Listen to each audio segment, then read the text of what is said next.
आज का डिक्टेशन 110 शब्द प्रति मिनट स्टार्ट होगा 5 सेकंड बाद। स्टार्ट।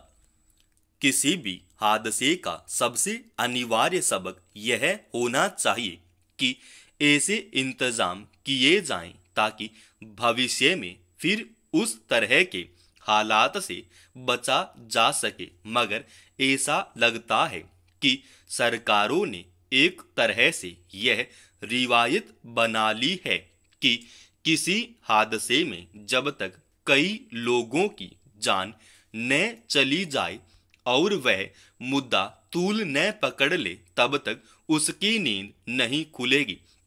उत्तर प्रदेश के झांसी में महारानी लक्ष्मीबाई मेडिकल कॉलेज में शुक्रवार की रात को जैसा हादसा हुआ, अगर वह सरकार के लिए सिर्फ पीड़ित परिवारों को मुआवजा देने और जांच या कार्रवाई तक सीमित रहने का मामला बनकर रह जाता है तो यह एक तरह से अगले हादसे का इंतजार करने से ज्यादा नहीं होगा।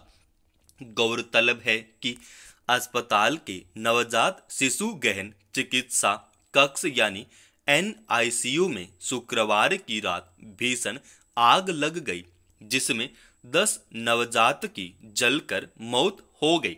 NICU वार्ड में जिस वक्त आग लगी तब उसमें 54 बच्चे भर्ती थे, मगर अस्पताल की आपात व्यवस्था लाचार पड़ी रही और कुछ अन्य लोगों ने अपनी जान पर जोखिम उठाकर कई बच्चों को बचाया।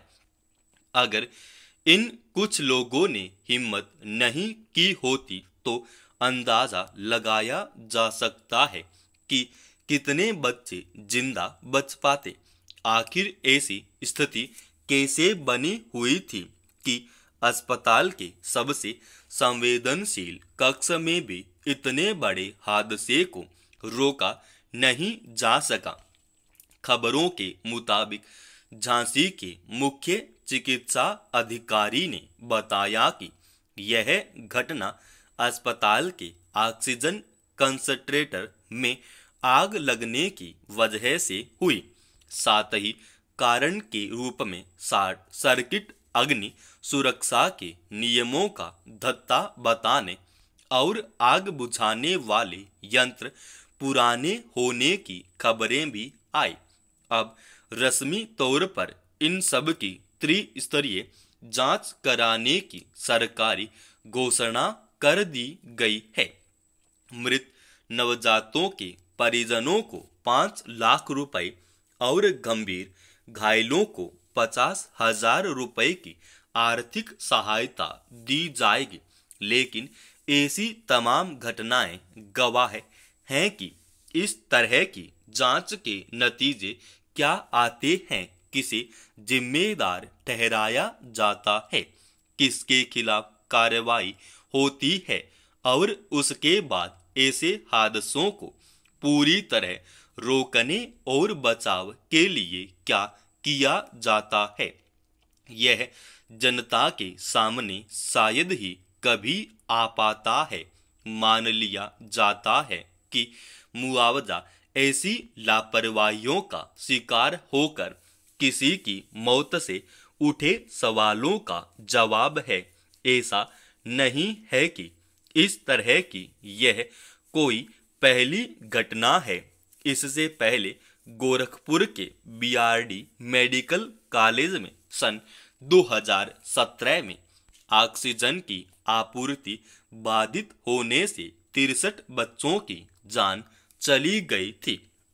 इसी वर्ष मई में दिल्ली में एक अस्पताल में आग लगने से 7 नवजातों की मौत हो गई। जिन अस्पतालों में लोग अपना या अपने बच्चों का इलाज कराने या जान बचाने की आस लेकर पहुंचते हैं, वहां सिर्फ लापरवाही, बदइंतजामी और कुप्रबंधन की वजह से अगर ऐसे हादसों में लोगों को जान गंवानी पड़ती है तो इसके लिए कौन जवाबदेह है? आग लगने की सभी आशंकाओं को खत्म करने से लेकर बचाव के सभी इंतजाम करने की जिम्मेदारी किसकी है? केवल सब कुछ ठीक होने के दावे से ऐसी आपराधिक लापरवाहियों को ढका नहीं जा सकता।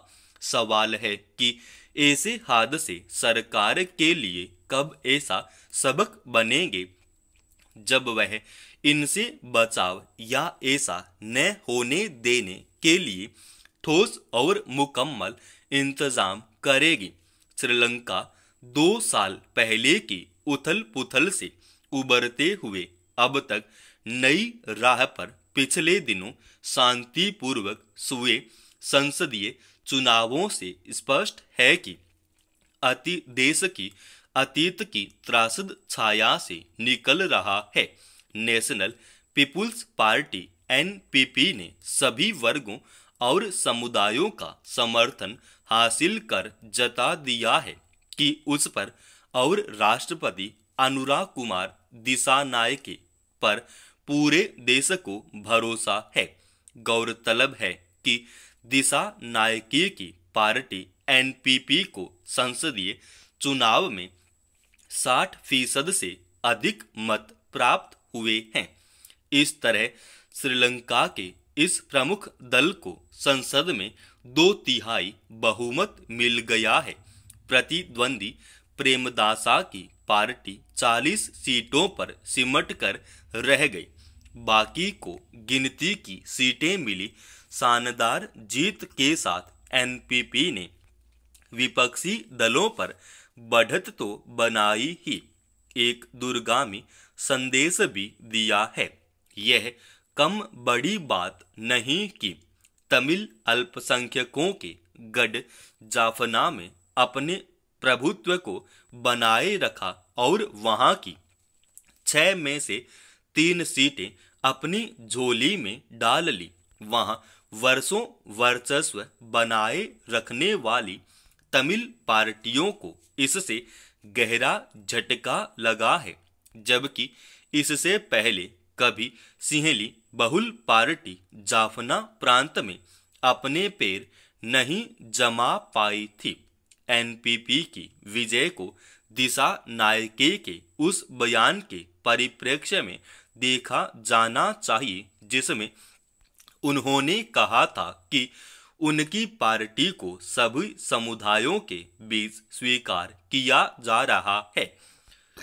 गौरतलब है कि राष्ट्रपति चुनाव जीतने के तुरंत बाद उन्होंने संसद का चुनाव कराने का ऐलान कर दिया था। उस समय दिसानायके ने कहा थी कि देश की शक्तियां काफी हद तक राष्ट्रपति के अधीन है और इसे कम किया जाना चाहिए।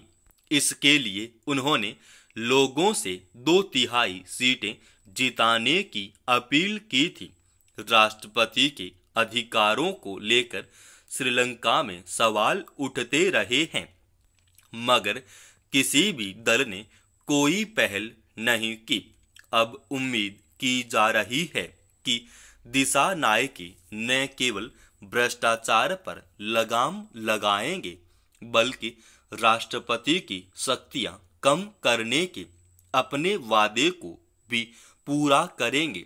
2/3 बहुमत मिलने के बाद उन्हें देशहित में कोई भी कदम उठाने की ताकत मिल गई है। दिसानायके का अगला कदम क्या होगा, इस पर सभी की निगाह रहेगी। समाप्त। दोस्तों, रोजाना ऐसी एडवांस डिक्टेशन के लिए इस चैनल को आप अभी सब्सक्राइब कीजिए।